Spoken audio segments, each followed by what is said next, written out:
do X! Mais uma vez multiplicando as suas chances de aprovação.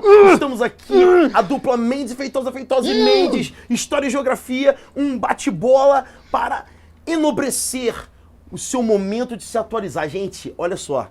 Está sendo um sucesso sendo X da Atualidade. Queria agradecer muito a todos que estão participando ativamente, deixando seu comentário, né? Nós queremos a participação de vocês. Muito obrigado por todo o feedback que vocês nos dão, certo? Estamos aqui hoje para mais um ao vivo, né, pessoal? A galera do Facebook está assistindo ao vivo, a galera do YouTube vai assistir depois a aulinha editadinha, bonitinha, né? Então, muito obrigado a todos pela presença, né? Para este que é um campeão de audiência nas segundas-feiras, Gabriel Mendes is back! Eu estou de volta. I'll be back. I'll be back. With bushes. Caraca, mas cheio dos arbustos. Um homem que esconde nos arbustos os mistérios mais diversificados. Gente, estamos aqui hoje para um reencontro naquele que ele passou aqui agora.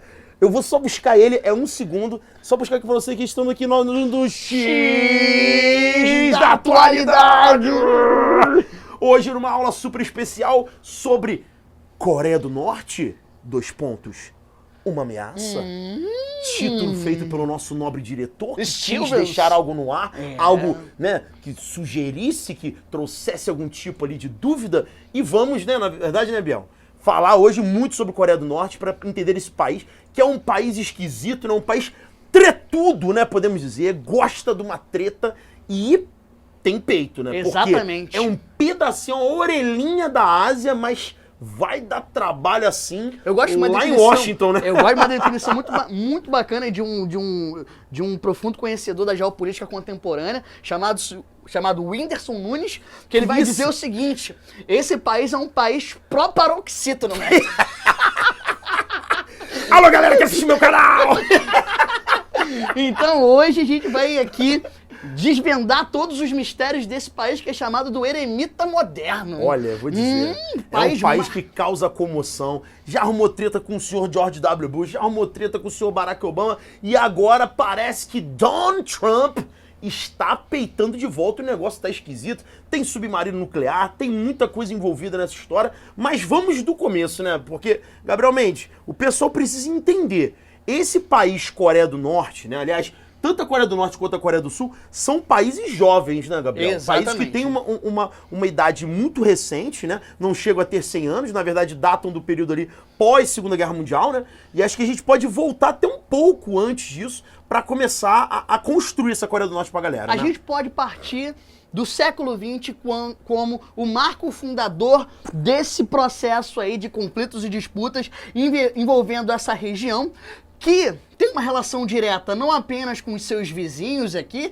e vocês já estão percebendo que os vizinhos da Coreia são países que dentro do contexto atual têm bastante interesse, e o mais importante, galera, entender que o jogo político que está aqui é um jogo que não começa agora. Não. Na verdade, o desdobramento desse jogo político que acontece na Coreia, ele é datado exatamente de onde o nosso amigo Thiago Feitosa falou, que é justamente o pós-Segunda Guerra Mundial, e mais especificamente, né, meus amigos, a Guerra Fria. A gente pode estabelecer que os conflitos que são decorrentes ali da Coreia do Norte e da Coreia do Sul estão associados diretamente com a Guerra Fria. No entanto, o bagulho já era doido aqui há muito tempo antes.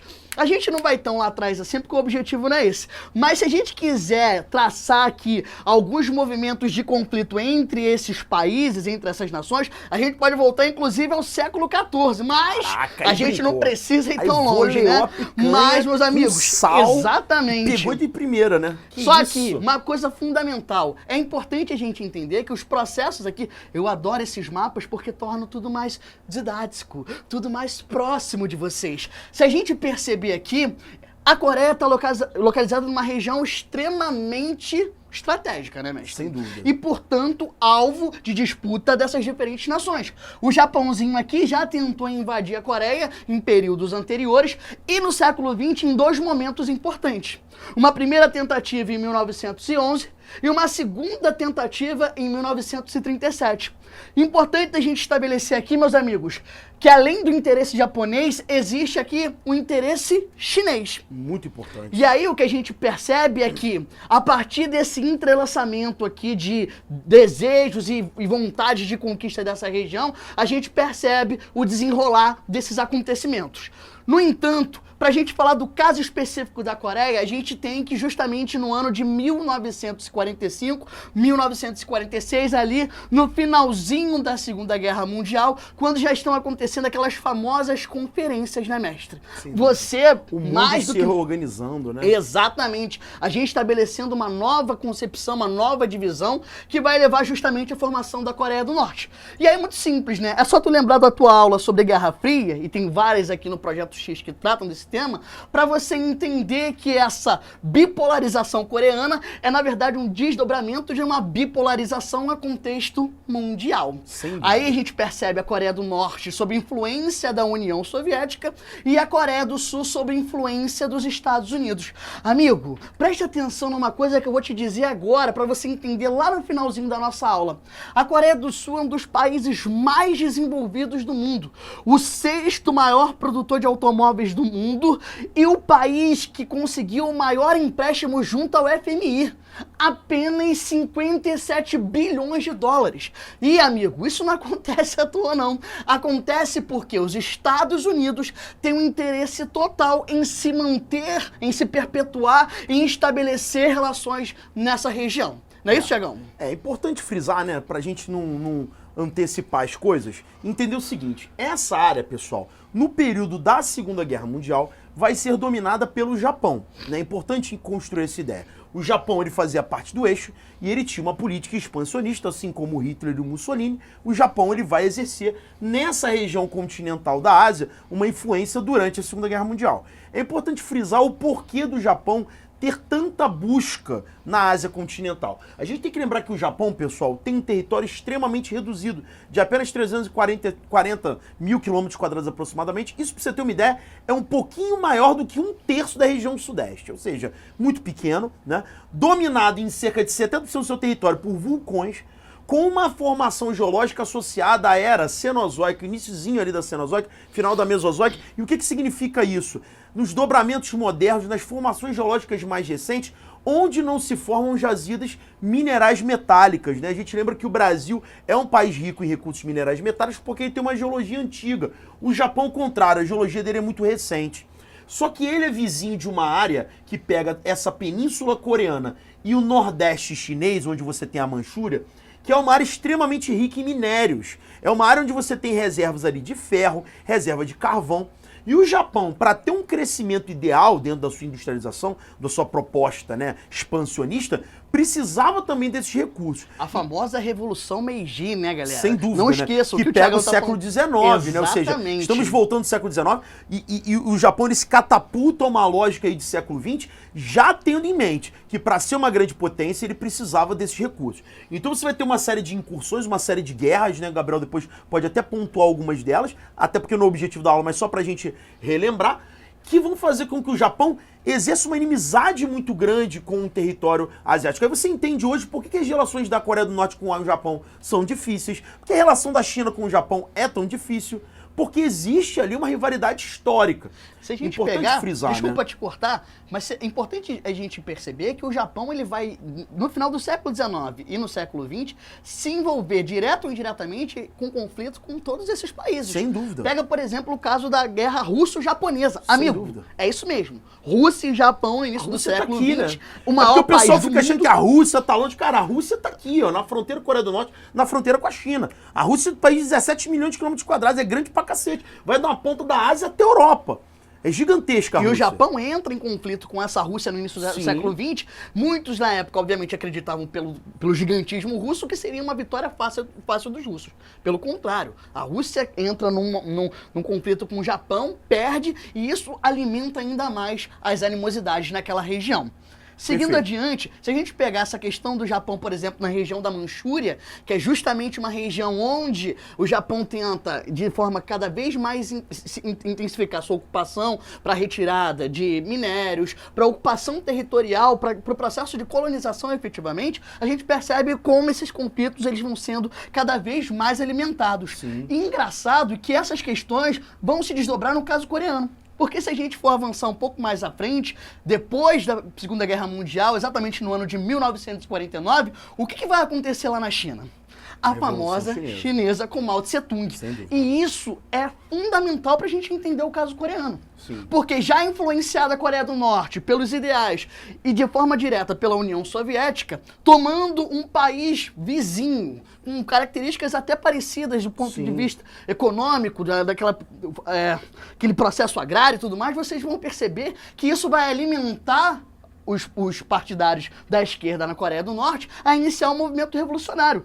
O movimento, a Guerra da Coreia, que se inicia em 1950, está diretamente influenciada pelo processo começado pelo Mao Tse-tung em 1949. Sem dúvida.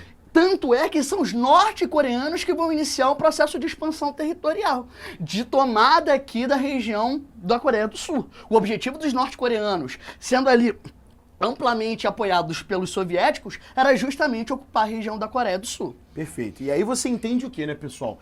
Que essa divisão entre Coreia do Norte e Coreia do Sul tem a ver com o contexto da Guerra Fria, porque uma vez que o Japão é vencido, né, no período pós-Segunda Guerra Mundial, a Guerra Fria, ela começa a dividir esses espaços em zonas de influência do capitalismo e do socialismo, né? Assim como a Alemanha, né, pessoal, vai ser fragmentada em 4 partes, né? Inglaterra, França, Estados Unidos e Rússia.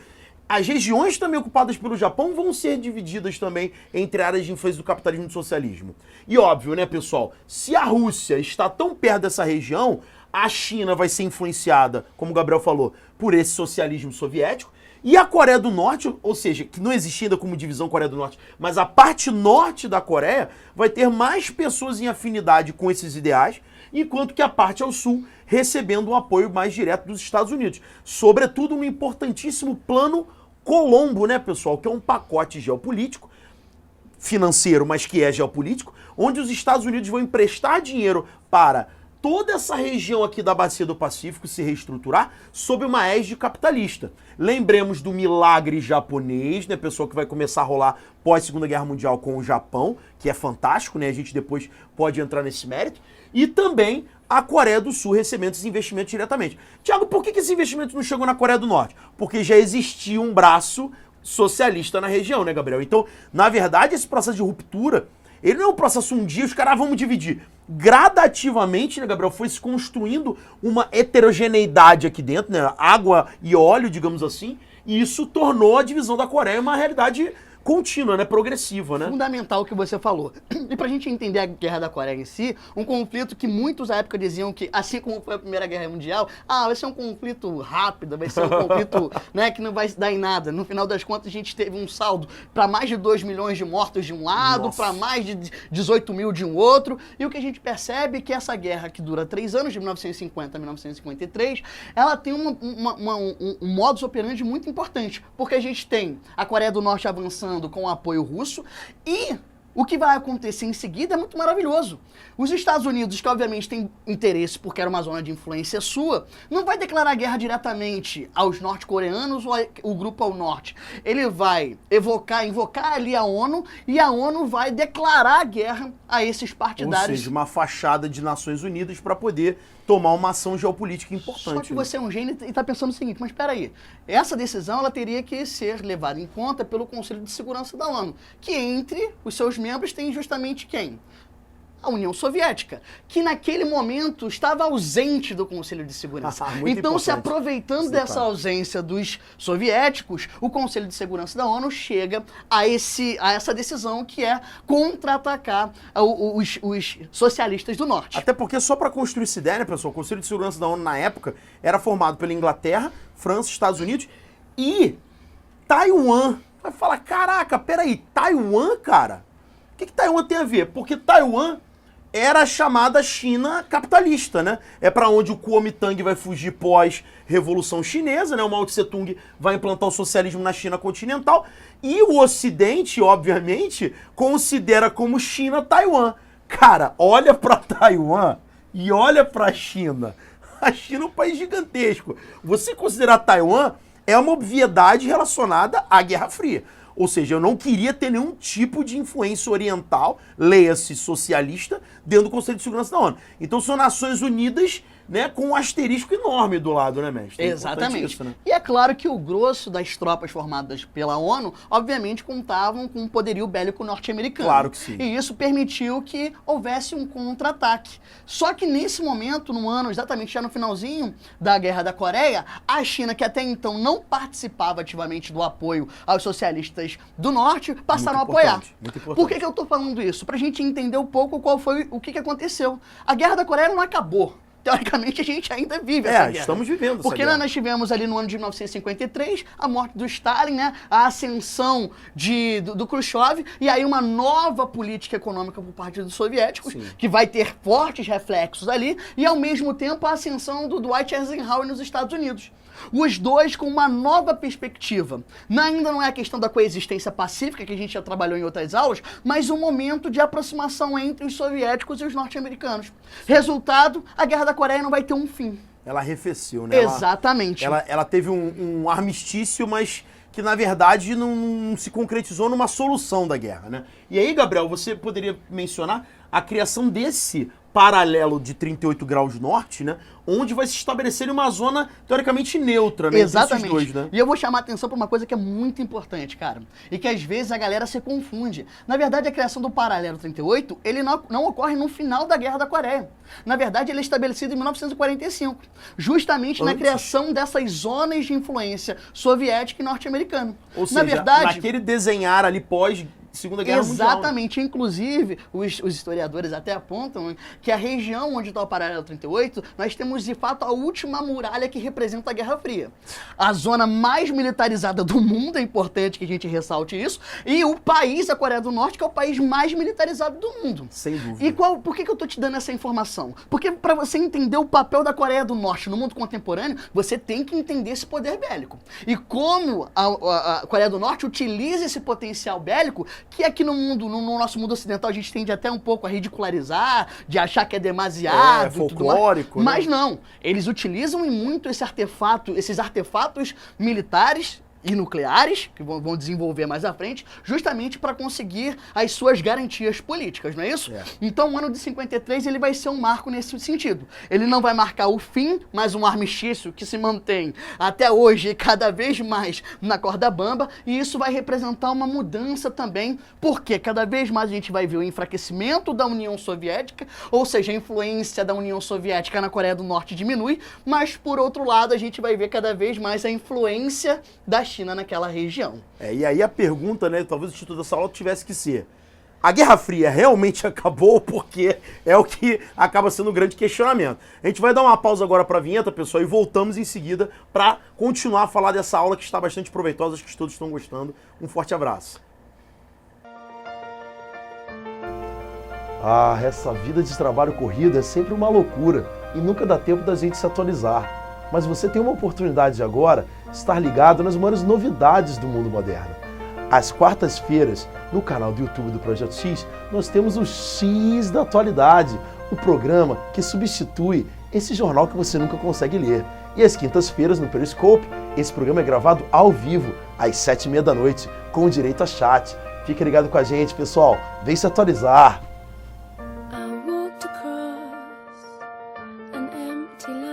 Estamos de volta para o segundo bloco da nossa aula do X da Atualidade sobre Coreia do Norte, uma ameaça? E essa aula, pessoal, parou no ponto em que estávamos fazendo justamente alusão ao fato de que a guerra entre as Coreias, que se estende até hoje, né, podemos dizer assim, é o último bastião da Guerra Fria, né? Ou, na verdade, né, Gabriel, ela simboliza o fato de que a Guerra Fria nunca acabou, né? Que teve um declínio da Rússia no sistema socialista, e no momento que a Rússia se recupera no sistema capitalista junto com a China, você retoma antigas, né, contendas, né, dificuldade de relacionamento. É uma coisa interessante se observar, né? E aí eu vou fazer a uma história coisa... ela se repete, se reescreve, né? Exatamente. É muito louco, né? História primeiro como tragédia, depois como farsa, já dizia Karl Marx, não é Aí. verdade? E aí, Karl Marx. E aí, agora que vai chover, né? Opa! Vamos lá. Galera, mas presta atenção. É importante, eu vou fazer uma menção aqui, mas é só pra você entender que as nossas aulas aqui, elas são baseadas em conhecimento. A gente é formado, a gente inventa assim, tudo. a gente não tira essa informação, a opinião, isso aqui é a opinião dele, porque a atualidade de opinião. Não, a gente tira essas informações do conhecimento. Tiro Então, tudo do TV Revolta, fala aí. Fala aí. Então, olha Tudo só. não salva. Existe um importante filósofo contemporâneo chamado Slavoj Zizek, que justamente no seu livro de introdução... Não, fale de novo o nome. Slavoj Zizek. Ele lá na introdução do seu livro Problemas no Paraíso, ele justamente toma... Troubles in Paradise. Exatamente. Ele toma como o seu ponto de partida ali para sua discussão sobre a política no mundo contemporâneo, justamente, será que a Guerra Fria, ou pelo menos os efeitos da Guerra Fria, acabaram completamente? Será que o que a gente acompanha no mundo atual é aquela ideia de um outro historiador chamado Francis Fukuyama, do fim da história?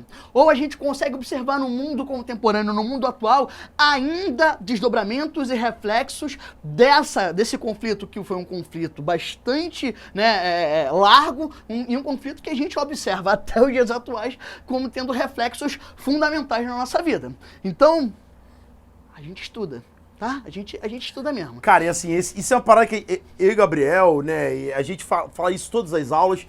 A gente sempre tá buscando esses ciclos, né, da história e entender que desde o século XIX essa parada tá se repetindo, cara. É um grupo hegemônico versus um grupo que surge, que ascende, isso gera um incômodo, choque. Tem um vencedor, mas depois você tem uma retomada de dois lados dessa moeda. E o que está acontecendo hoje em dia é a mesma coisa. Você precisa entender que o que está acontecendo na Coreia do Norte é um jogo de xadrez feito a muitas mãos. Feito a mãos russas, a mãos chinesas, a mãos japonesas, a mãos europeias e estadunidenses. Esse é um jogo de tabuleiros que não acabou, gente. É como se os grandes agentes hegemônicos estivessem ali brincando de war, né? E no meio da parada estão dois países que têm ali juntos mais de 50 milhões de pessoas, né? É um cenário onde existem ameaças nucleares, isso é muito grave, né? E vivemos uma realidade ali, Gabriel, bastante heterogênea, porque a Coreia do Norte hoje, pessoal, ela tem um PIB per capita, ou seja, a média de dinheiro por pessoa, de $1.800 por cidadão norte-coreano por ano, Gabriel. Por ano. Eu tô falando de um pouco mais de ano. $100 por mês por pessoa na média, Só que quando você vê o Kim Jong-un gordinho, você tem que imaginar que tem alguém que tem mais do que 1.800 por ano. Tem gente ali bem magrinha, bem sofrida, bem faminta. Enquanto que a vizinha do sul tem uma renda per capita média anual de $35.000. A opulência do capitalismo simbolizado na Coreia do Sul. Isso é quase 20 vezes, brother. Tô falando de quase 20 vezes mais dinheiro por ano do sul em relação ao norte. E isso, claro, gera inimizades e entreveros, mas também gera uma pressão muito grande, porque a Coreia do Norte, diante desse cenário econômico trágico, vai se valer do arsenal da Guerra Fria, né, Gabriel?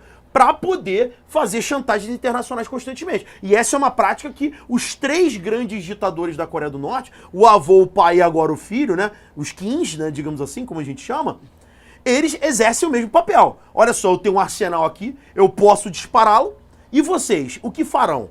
Eu tava fazendo uma pesquisa, do governo Obama para cá, você já teve 3 ou 4 ameaças do Kim em relação a possíveis ataques nucleares. Isso que você o que falou, faz com que o que você falou no outro bloco, né, que isso não seja muito levado a sério, acabe acontecendo, mas a gente não pode esquecer. Esse cara não pode não atingir a Califórnia, mas ele pode atingir Tóquio, que tá ali pertinho, que é uma cidade de 35 milhões de pessoas, né, Gabriel? Exatamente. Partindo então de onde o Thiago falou, vamos traçar uma questão fundamental. O que acontece com a Coreia do Norte pós-Guerra da Coreia? Muito importante. A gente vai perceber Vamos lá. uma diminuição da influência da União Soviética e uma maior interferência da China naquela região. O problema é que na década de 70, nós temos uma pequena mudança lá na China, que é justamente a morte do Mao Tse-tung. A morte do Mao Tse-tung, exatamente. Aquela ideia do socialismo totalitário. Aquele comunismo arraigado, aquele né? comunismo arraigado que a gente via tanto na União Soviética quanto na China, ela começa a mudar a partir do processo de modernização chinês. E quem vai chegar? Deng Xiaoping, o cara que, na minha opinião, é o maior revolucionário da história da China. Esse é revolucionário. O Mao Tse Tung tem todas as paredes, mas o Deng Xiaoping, ele reinventa a China. Ele pega um país comunista de mais de 1 bilhão de pessoas já na época e transforma isso aqui num litoral de possibilidades capitalistas. Que é um cenário, Gabriel, que é curioso, que a Coreia do Norte nunca quis se enfiar, né? Ela nunca quis se adequar. Até porque isso representaria perda de poder. Então a gente tem que também entender isso, né? As dinastias coreanas que fizeram parte dos governos, né, ditatoriais, não quiseram abrir mão desse poder centralizador em prol de um crescimento econômico. A Coreia do Norte hoje poderia ser um tigre asiático, por que não? Temos que lembrar Hong Kong, né? É uma ilha de capitalismo dentro da China.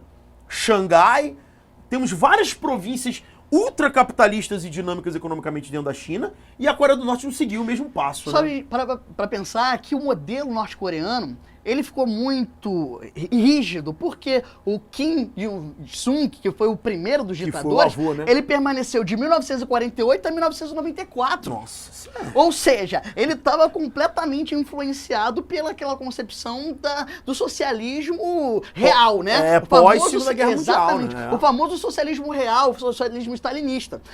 Tanto é que a década de 90 dentro da Coreia do Norte é marcado por uma série de transformações. Sim. Transformações essas que nem sempre do ponto de vista econômico, e principalmente do ponto de vista econômico, não são um tanto quanto benéficas. Mas aí vem uma questão fundamental, até pra gente entender essa relação entre a China e a Coreia do Norte.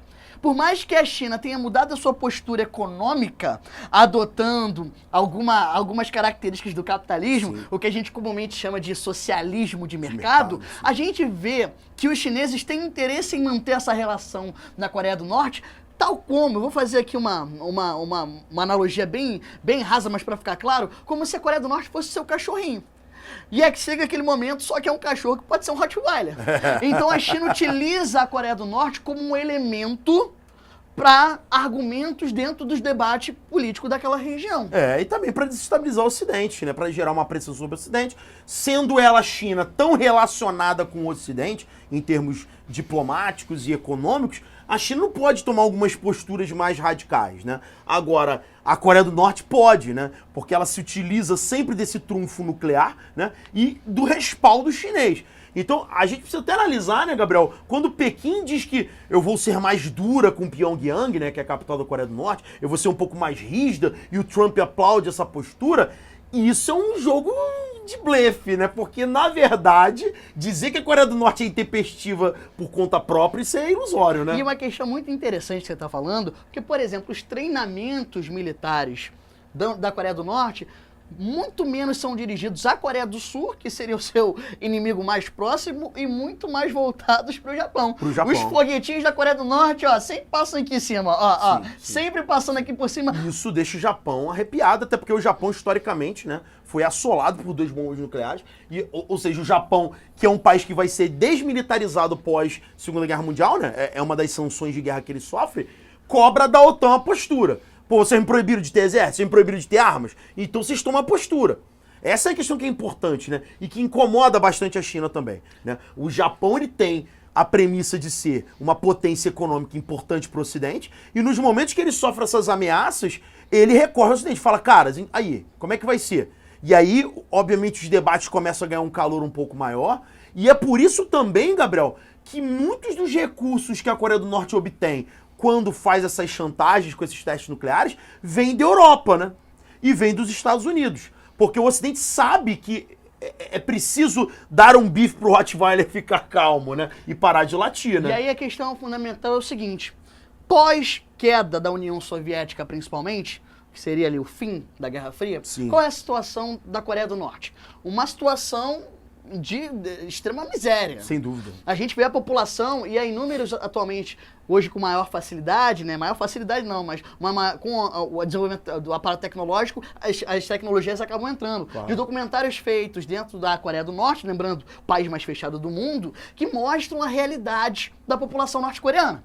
E, meu amigo, não é uma das melhores. Lembrando que dentro de um modelo bastante repressor do Estado, onde o Estado controla tudo, quer dizer, atualmente, até em algumas regiões mais pobres da Coreia do Norte, começa a se aceitar até o mercado informal. Sem privado. dúvida, sim. Porque o próprio Estado percebe que não dá conta. Não tem como. E aí o que a gente percebe é que na década de 90 e anos 2000, quando a situação norte-coreana piora, a gente vai ver o agravamento, por um lado, da economia norte-coreana e, ao mesmo tempo, a Coreia do Norte investindo o que tem no aparato bélico justamente para ter algo Esse com que argumento. argumentar. Na verdade, a Coreia do Norte sendo classificada já no governo Bush, né, como parte do eixo do mal, né, que é um grupo ali de inimigos declarados dos Estados Unidos, né?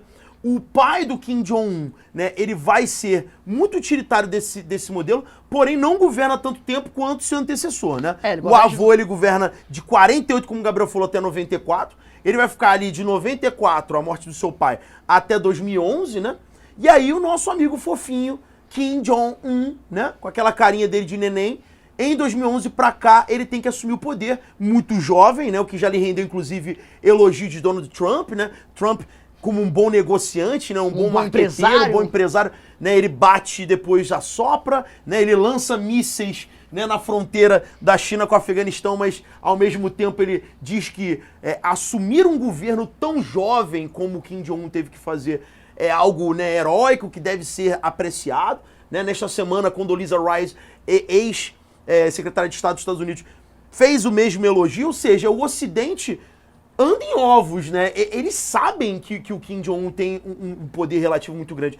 E ele talvez tenha sido muito mais agressivo do que o seu pai, de 2011 para cá, realizando várias ameaças de ataques. Mas isso está ligado a um contexto muito importante. Você falou, a classificação da Coreia do Norte como sendo componente do eixo do mal, ela acontece no governo Bush. Sim. No entanto, Bush não tinha tanta essa preocupação Era voltar para o Oriente Médio, com o Extremo Oriente. É, na verdade, no governo do Barack Obama que a gente vai ver o Extremo Oriente tendo esse novo destaque. Por isso que a gente tem ouvido falar mais sobre a Coreia do Norte, por exemplo, nos telejornais. Porque a preocupação, na verdade, dos nossos amigos norte-americanos são os chineses. E esses caras aqui também, né? Exatamente. E aí eu peço que você volte no nosso canal e assista as 2 aulas, né? Eu e o Zé Boni trabalhamos em 2015, né? Você vê como o Projeto X ele é adiantado. O tema pivô asiático, né, pessoal? Que é o vazamento do Wikileaks sobre o grande pacote geopolítico do Barack Obama, que é uma interiorização na Ásia, né? É a busca pelo Oriente, né? É a infiltração como um pivô mesmo, né? Como algo cravado, para começar a incomodar claramente as zonas de conforto da Rússia e da China. Lembrando e aí a coisa fica muito mais Guerra Fria 2.0, né? Exatamente. Ela ganha um corpo muito mais bipolar. E cuidado com esse termo bipolar em vestibular, não marque bipolar, é multipolar, porém existem 2 lados da moeda, é importante perceber, né? Então, o Trump incomodar a Coreia do Norte, né? O Trump lançar mísseis, né, no Afeganistão, o Trump arrumar treta com a Síria, né? Todas essas questões, é óbvio, você vê pontualmente e fica meio assustado, né? Meu Deus, o que está acontecendo? São coisas aleatórias. Não, é tudo parte de um grande projeto geoestratégico que os Estados Unidos organizam. Eles estão sempre muito tempo à frente, né, no seu planejamento. Que é justamente nesse momento que a China se torna a segunda economia do mundo. Sim, 2011. Portanto, exatamente no momento de transição dos governos na Olha o pulo do gato. Japão, pior terremoto da sua história, 9.1, vazamento radioativo completamente arrasado. China, catapulta, né, a segunda posição.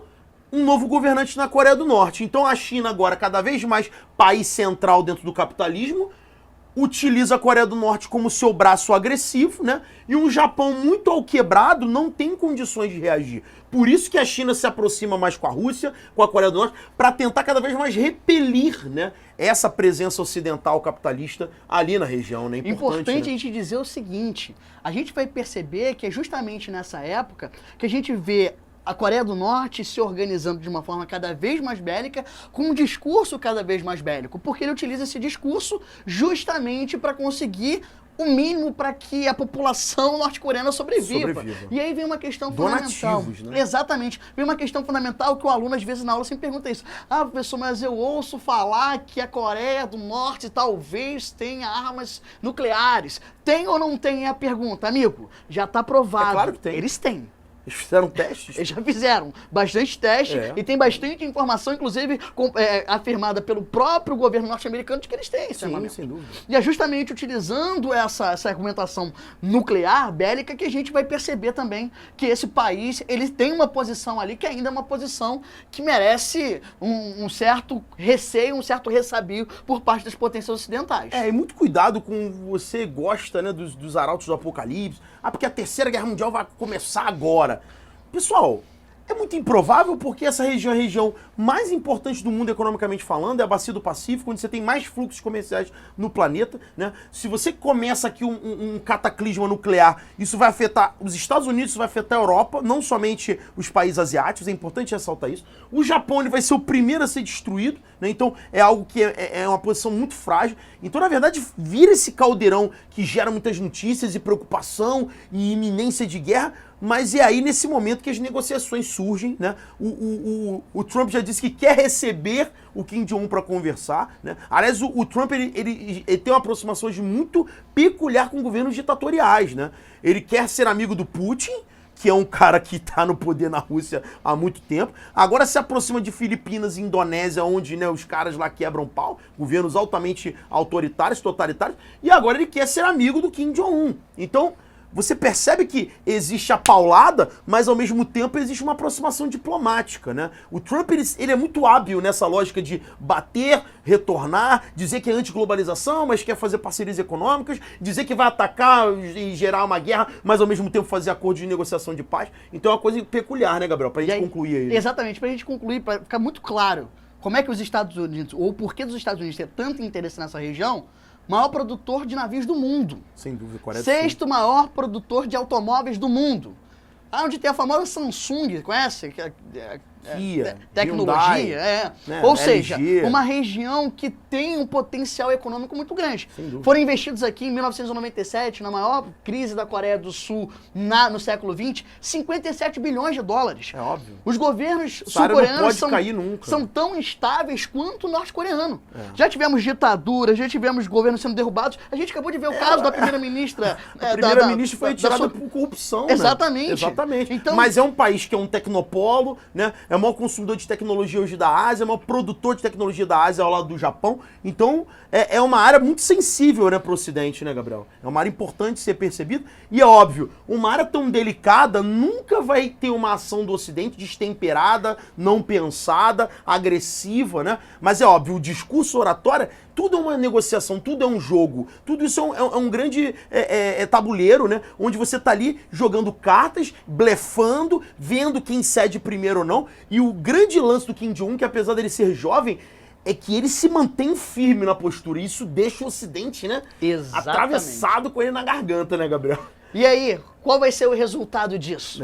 Ainda a conferir, né, pessoal? Tem muita água para passar debaixo dessa ponte, mas acho que assim, o importante é você ter essas informações da aula e formar as suas conclusões, e a partir de agora, quando você tiver as notícias, você pode ter uma interpretação já da sua maneira, né? E claro, tendo mais algum desdobramento muito importante, a gente retorna aqui no X da atualidade. Gente, queria agradecer, tá? Nosso tempo tá estourando. Sei que tinha muita coisa pra falar. Quem quiser ficar aí no chat, né, pessoal, conosco, vamos ter o maior prazer em recebê-los, tá bom? Galera do YouTube, um beijão, tá? Essa aula aí editada também pra vocês aí poderem degustar. Deixe sua pergunta também lá embaixo. À medida que a gente puder, a gente responde.